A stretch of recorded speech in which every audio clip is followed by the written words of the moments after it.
Hi, I'm Teacher Hernan and welcome to Math for You. In this video, the topic is about division of whole numbers. But before we will start, please don't forget to subscribe if you're new to my channel and click that bell button if you want to be updated with my latest videos. Now let's start dividing a 3-digit dividend by 1-digit divisor. When we divide whole numbers, we start with the leftmost digit of the dividend. So here we divide 9 by 4. Or you simply ask, how many 4s are there in 9? Or you can use multiplication, right? So if you ask how many 4s are there in 9, if you count 4, 8, there are 2. Because 2 times 4 is 8. So we put 2 above 9 since we use only 9. Then after you divide, multiply. 2 times 4 is 8. So we put 8 below 9. After we multiply, the next step is you subtract. Subtract the 8 and the 9, which is 1. After subtraction, what will you do next? Bring down the 3. So the number becomes 13. So repeat the same process. Divide. Or 13 divided by 4. Or you ask, how many 4s are there in 13? If you count 4, 8, 12, that's 3. Or if you multiply 3 times 4, 12. So we can use 12 here. So we have 3 here. Again, 3 times 4 is 12. So 12 must be written here. Then the next step after you multiply is you subtract. So let's subtract this. 13 minus 12, that's 1.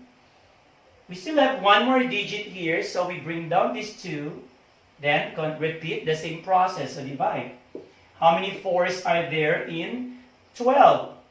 A while ago we said 3 times 4 is 12, so meaning the answer is 3. Again, 3 times 4 is 12.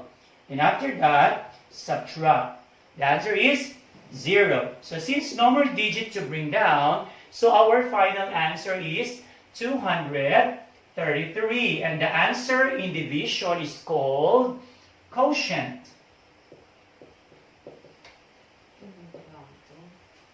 This time, let's divide a 4-digit dividend by a 1-digit divisor. Again, start with the leftmost digit of the dividend. But here, if you notice, 2 cannot divide by 7, or there is no 7 in 2, right? If you ask, how many 7s are there in 2? That's not possible. So if the leftmost digit is not possible, so go to the next digit. So this time, instead of using 2, we use 24. Then let's ask, how many 7s are there in 24? If you count 7, 14, 21, so that's 3. Or if you multiply 3 times 7, that's 21. So there are 3 of 7s in 24.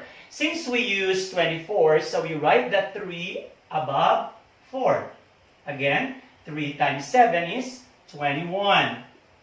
Then, the next step after you multiply is to subtract.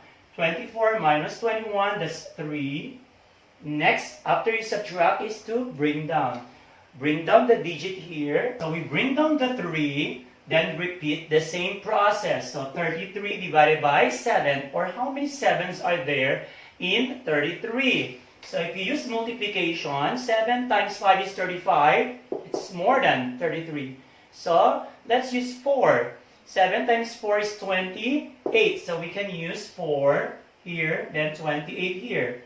Then subtract. After you multiply, 4 times 7, 28, subtract. What's 33 minus 28?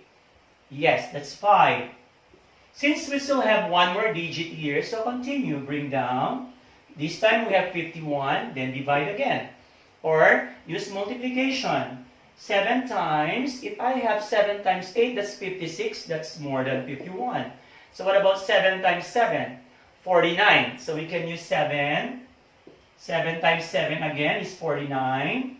Then if we subtract this, this will give us 2. Since no more digit to bring down, what does it mean? 2 here is our remainder. So our final answer is 347, remainder 2. This time, let's use a two-digit divisor. We still follow the same process. Again, start with the leftmost digit of the dividend. But if you notice, 3 cannot divide by 12. It's too small. So instead of using 3, we use 37. Then ask how many 12s are there in 37. Let's try multiplying 12 by 3. What's 12 times 3? That will give us 36. We can use 36 here. So the answer is 3. But where will you put the 3? Since we use 37, so we need to put the 3 above 7. Correct. So 3 must be written here.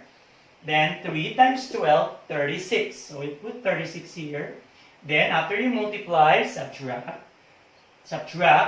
It will give you 1. Then bring down. The next digit here is 8. So bring down the 8.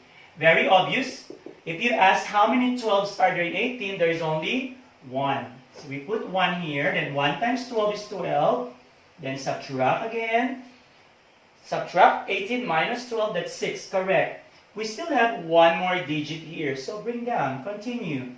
Continue the same process. 60 divided by 12. Or how many 12s are there in 60? Let's have, if 3, that's too small. What about if I have 5? Let's try multiply this by 5.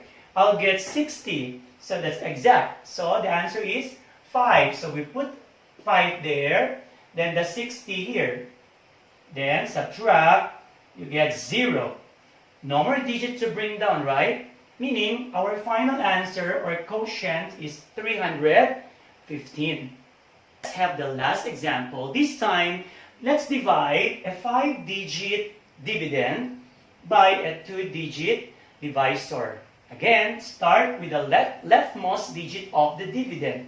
But 2 cannot divide by 25. It's too small, so we use 27.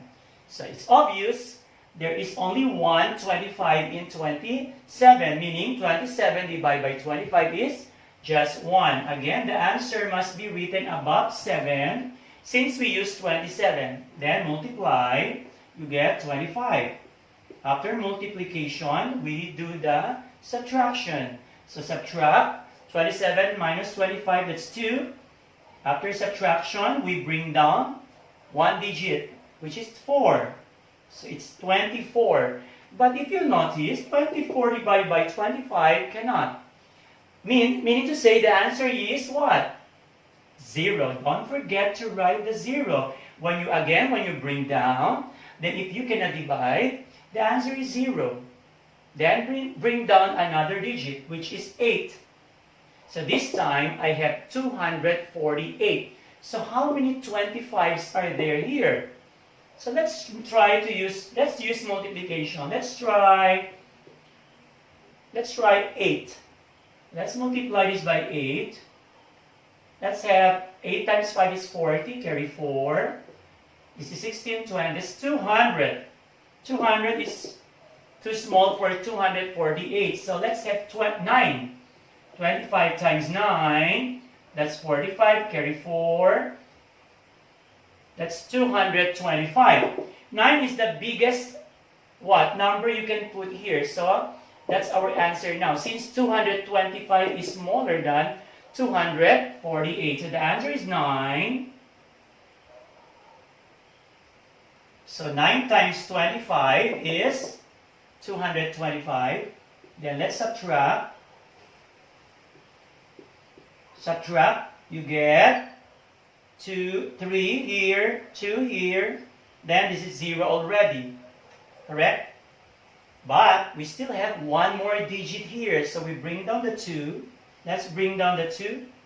It's 232. So divide it by 25. Or how many 25s are there here?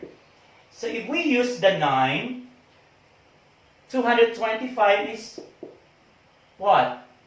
Smaller than this. So we can use 9 again. So 9. Then 9 times 25, that's 225. Correct. Then let's subtract 2 minus 5. That cannot be. So borrow 1. This becomes 2. That becomes 12. Minus 5, that's 7. Then this is 0, 0. So no more. So no more digit to bring down. So what does it mean? Yes, this 7 is our remainder. So our final answer is 1099, remainder 7. Now what if you are not sure of your answer? So what can be done if you are not sure of your quotient? Well, you can do the checking. So how do we do the checking? To check again if your answer is correct, we simply do what? Or we simply multiply the quotient. Here the quotient is 1099 times divisor, which is 25. So these two multiply. Then the answer add 7, which is the remainder. Again, multiply, then add the remainder. Then the answer must be the dividend. So here, if you multiply this plus 7, that will give you 27,482. So meaning to say, in this case, our answer is correct if we follow this checking. That's all for now. Thank you for watching. See you in the next video.